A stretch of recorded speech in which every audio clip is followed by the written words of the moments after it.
Au cœur des montagnes suisses, à l'abri des murs de cette tour médiévale, se tient une étrange cérémonie.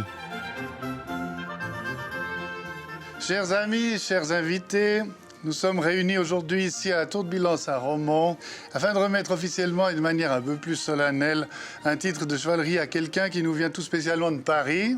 La voie chevaleresque n'appartient pas à un glorieux passé, car il est possible pour chacun de nous, selon notre propre aspiration, de la suivre. Par les droits qui me sont conférés, je vous fais chevalier de Rondemont.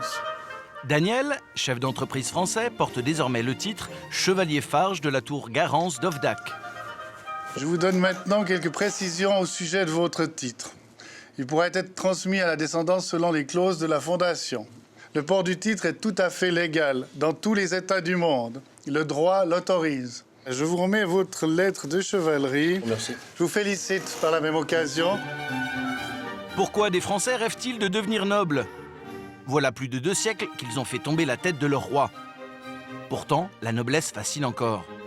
Les mariages princiers, ceux auxquels nous avons assisté l'année dernière, que ce soit à la cour d'Angleterre ou en principauté de Monaco, ça a battu des records d'audience à la télévision. Aujourd'hui encore, des prétentions, des titres un peu ronflants de duc, de prince, de comte, de baron, ça fait rêver. Pourquoi la noblesse fait-elle autant rêver? Est-il possible de rejoindre l'aristocratie? Enquête au royaume de la particule. Votre épée de chevalier. Ça me fait chaud au cœur et c'est vraiment super. C'est un grand moment, quoi. Moyennant un don de 1 500 € à l'ordre des Chevaliers de Rodemont, une fondation qui restaure les monuments suisses, Daniel a réalisé son rêve, devenir aristocrate. Beaucoup a cru que c'était une farce et puis après, ils se sont fait l'idée que c'était une chose sérieuse. Mais même pour moi, c'était une surprise, quoi. Alors Daniel, comment doit-on vous appeler maintenant? Ni monsieur le comte, ni monsieur le baron, ni monsieur le marquis. Je n'ai aucun... Je ne suis pas porteur de tous ces titres-là. Le titre de chevalier me suffit humblement. En distribuant des titres, Pierre Bertherin, le président de la Fondation suisse, a su séduire les Français. Il représente un tiers des donateurs. Les Français, dès qu'ils découvrent un petit peu ce qu'on fait, sont intéressés alors à faire une donation, c'est ce qu'on veut bien croire, et à recevoir par la même occasion un titre. Pour savoir qui sont les vrais aristocrates, nous avons pris rendez-vous avec Patrice Dupuis de Clinchamp, un éditeur spécialiste de la noblesse. Quels sont les noms qui sont nobles ou pas nobles? On se laisse totalement abuser. On a eu souvent pensé que la particule était un signe extérieur de noblesse, ce qui est faux. Alors le 2, ça ne veut rien dire? Monsieur de Villepin, notre ancien Premier ministre, Galouzeau de Villepin, a un nom qui pourrait faire croire qu'il est de l'ancienne noblesse. Il ne l'est pas, et j'ajouterai qu'il ne le prétend pas. Mais Geneviève de Fontenay, c'est une vraie noble, elle. Elle est née Moulman, elle a vécu avec Monsieur Poirot, lequel, sous la Résistance, se faisait appeler de Fontenay. Donc, au lendemain de la guerre, il s'est fait appeler Poirot de Fontenay. C'est moins classe. Décidément, ils sont rares, les vrais nobles. Pour être sûr d'en trouver, Patrice nous a donné une bonne adresse. L'association d'entraide de la noblesse française nous accorde audience. À Paris, le comte de Chapdelaine et le comte de Raffin siègent sous le regard du roi Louis XVI.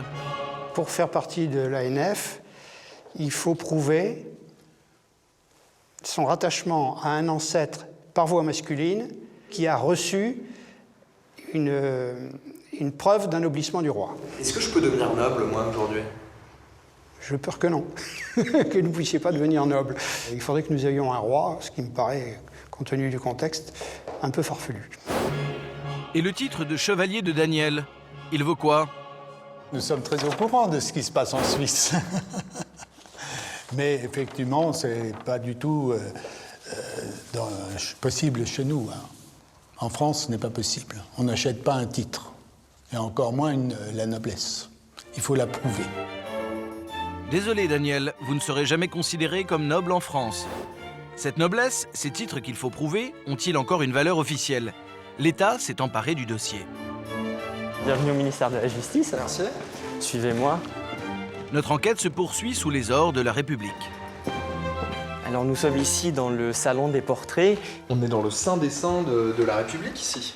Effectivement, vous êtes à la chancellerie, le siège du ministère de la Justice et des Libertés. Les titres de noblesse française, qui sont un héritage de notre histoire, sont reconnus par l'État français. Toute personne qui est reconnue coupable d'usurpation de titres peut encourir une peine d'emprisonnement de 6 mois et une peine d'amende de 7 500 €. La République autorise même les nobles à inscrire leurs titres sur leur carte d'identité. Tout cela figure dans un seul livre présenté exceptionnellement pour nous.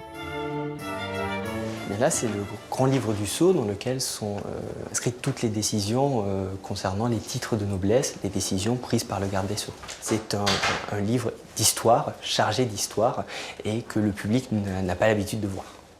Les authentiques marquis, barons, comtes et ducs sont répertoriés dans ce livre. Là, par exemple, vous avez le titre de baron qui a été reconnu à l'ancêtre de la personne qui a fait la demande en 1907.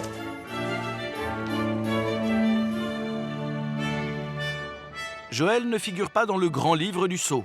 Il ne porte aucun titre de noblesse. Pourtant, ici au château de Versailles, ce passionné de généalogie se sent comme à la maison. Il y a comme un air de famille entre Louis XIV et lui. C'est un cousin. Aujourd'hui, l'arbre généalogique que j'ai compte 18 500 personnes, donc 18 500 ascendants de mes petits-enfants. Et il y a du beau monde parmi ses ancêtres. La première que j'ai trouvée, c'est Blanche de Castille. Mais sinon, bien sûr, Hugues Capet, Charles le Simple, Charlemagne, Clovis, et puis, alors beaucoup plus surprenant, Attila. Vous avez vous aussi, sans le savoir, un arbre généalogique aussi prestigieux que celui de Joël. Même quand on est simple roturier ou ouvrier, c'est très rare qu'on trouve pas, qu'on tombe pas en remontant dans les ancêtres à partir de là. Allez, on va dire 20e génération, 15-20e génération, un noble, oui. On ne sait pas qu'on a du sang bleu, mais on a tous du sang bleu, bien sûr, bien sûr. Chacun de nous descend de millions d'inconnus de toutes conditions. Nobles ou pas, nous sommes donc tous de lointains cousins.